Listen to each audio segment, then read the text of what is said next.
Which is better, an SSD or a hard drive? Honestly, it's sort of like asking which is better, a motorcycle or a semi-truck. Alright, you might be sitting there going, well, that's a weird thing to say. Why would you ever say something like that?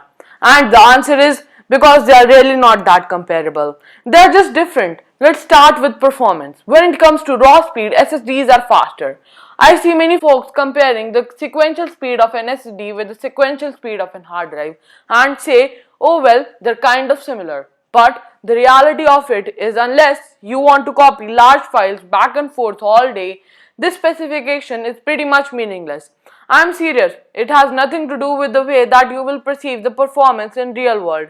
SSDs are all about little data transactions that happen all the time all over the place. When you are running something like an operating system on them, you'll know an instant message comes through a program, launches it, needs to access tons of little files all over the place. This is where not physically moving ahead across a disk allows SSD to utterly destroy an hard drive in terms of performance. In the system responses, any modern SSD will easily be several times faster than any hard drive, and sometimes even more than that. Okay, that's great. But what if you have lots of data to store and that's your main concern?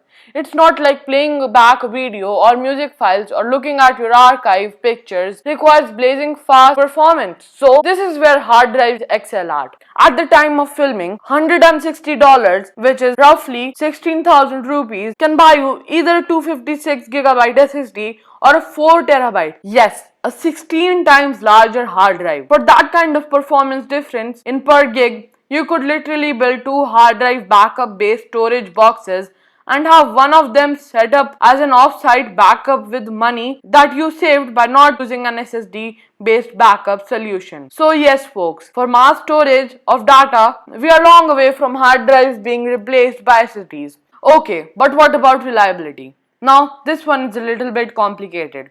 Hard drives are pretty reliable these days, but as devices with moving parts, they'll die eventually. The good news is that they'll usually give warning signs.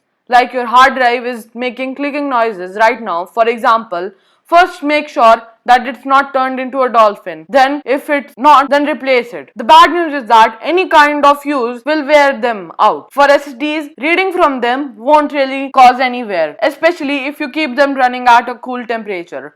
But if you write to them heavily, you can kill a consumer grade model relatively quickly. So I guess I'd put it this way. In an environment where shock is an everyday occurrence, such as a notebook or a tablet, I would choose SSDs every time. In an environment where that's not the case, then reliability to me is a secondary factor after I determine my performance and storage needs, which leads us to the in-between. Hyperdrive. These leverage the technology of hard drives and SSD at the same time. Speaking of doing things separately, hit the like button and also don't forget to subscribe.